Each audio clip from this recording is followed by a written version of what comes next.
Finally guys, आज फिर से हमारा एक न्यू वीडियो में इसमें आज हम लोग बात करने वाले हैं चैप्टर 2 का जो वीवीआई टॉपिक है।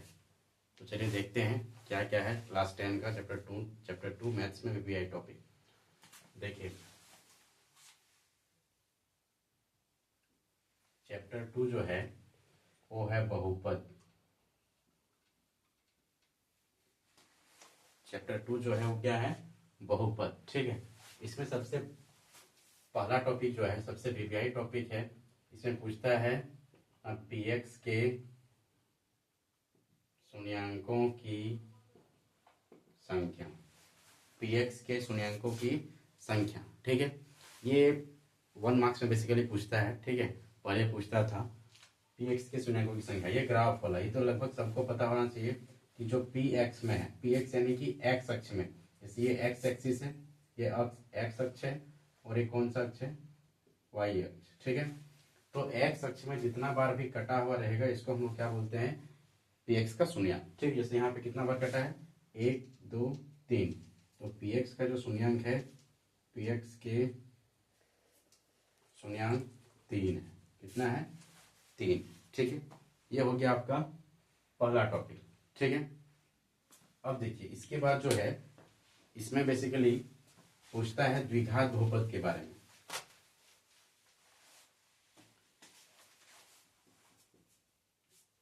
द्विघात बहुपद, तो सबसे पहले तो ये समझना है कि द्विघात बहुपद है क्या।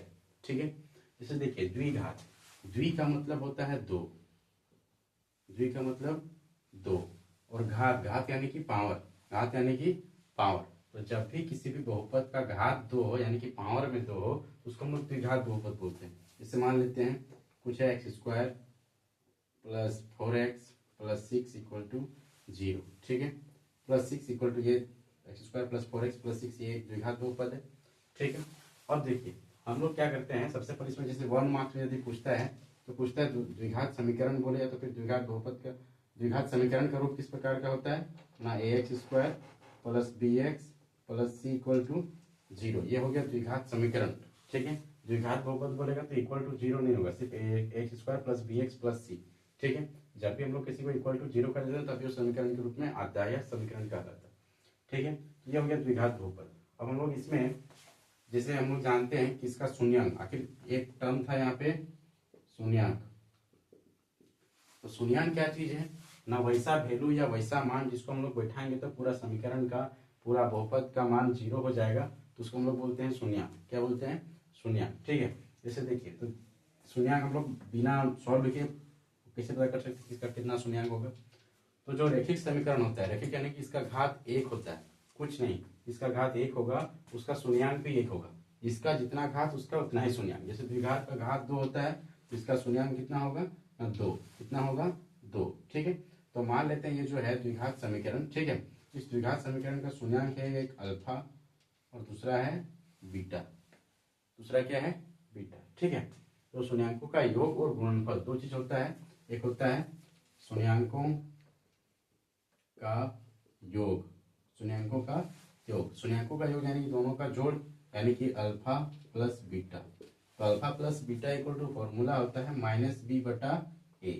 अब जैसे बहुत भी पूछेगा अल्फा बीटा, तो चलो मान लीजिए हम लोग शून्याङ्क है कि सर यहाँ b क्या है, a क्या है, तो b देखिए ये b वही है जो इस समीकरण का वैल्यू है। ठीक है ना, a b c में जो b का वैल्यू है यही जो b का वैल्यू लिखेंगे और ये जो है यही a का वैल्यू लिखेंगे।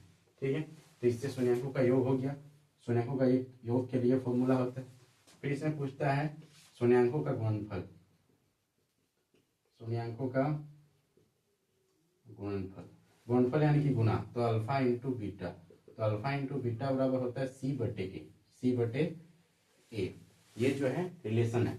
ठीक है, शून्याङ्कों के बीच का रिलेशन। ठीक है, आज के लिए हम लोग आगे फिर बताते हैं क्या है नहीं है, और आगे रखेंगे वीडियो में। तब तक के लिए बाय।